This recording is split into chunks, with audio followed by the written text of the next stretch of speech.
Hi, it's Nikki, Doctor of Physical Therapy here at Greencastle Physical Therapy. I'm here with my assistant, Kelsey. We are going to go over an exercise called the Sidelying clamshell exercise. So I'm going to get her laying on her side facing me. This exercise is supposed to work the back side of that hip. So if we come to that bony spot on the outside of the hip and then come right behind it, we're trying to work kind of that area. To set up this position, I'm going to have her bend her feet towards her butt.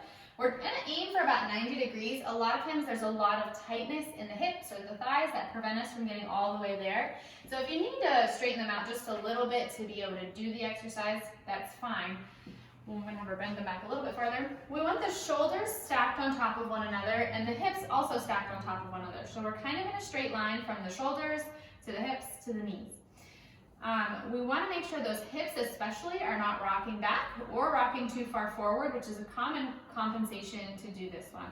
In order to lock the hips in place so we can really focus on that muscle, we want to try and very, very gently kind of lift the low back into kind of where my fingers are right here. So pulling the belly and the waist in and get a slight lift through there. That just helps to make sure we're not caving in and our core is already very active before we even start this exercise. When we set up here, we're going to try and squeeze our butt and press those hips forward. So now we're lifting through the low back and we're pressing those hips forward. We are locked in one position here, which allows us to pivot and then really, really isolate that muscle. It should be a burner as we go. Those feet will be pressing together. Again, belly engaged, back lifting, hips and glutes pressing those hips forward. We're going to try and lift this knee then. As you lift that knee, what you want to focus on is continuing to try and press those hips forward as you lift up. It's going to allow that hip to kind of press forward and up a little bit, and that really squeezes in through the glute to isolate that muscle. It is one of the weakest ones commonly with any kind of injury, or commonly even without injury, it tends to be fairly weak. And we're just going to lift and lower slowly. We want to prevent lifting too far.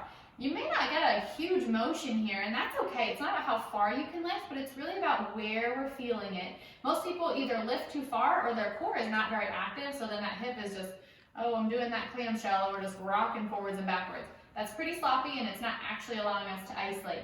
We don't want to feel it towards the front of the hip or down the thigh so much. We really want to see, can I squeeze my butt, press those hips forward, keeping that low back lifted, and isolate that muscle in the hip.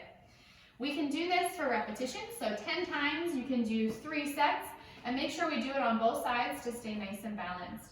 It can get a little crampy and can get quite burny at first, so maybe start just with 10 just to see how your body responds to it, and then you can progress from there and hopefully notice that it gets easier and stronger as you go.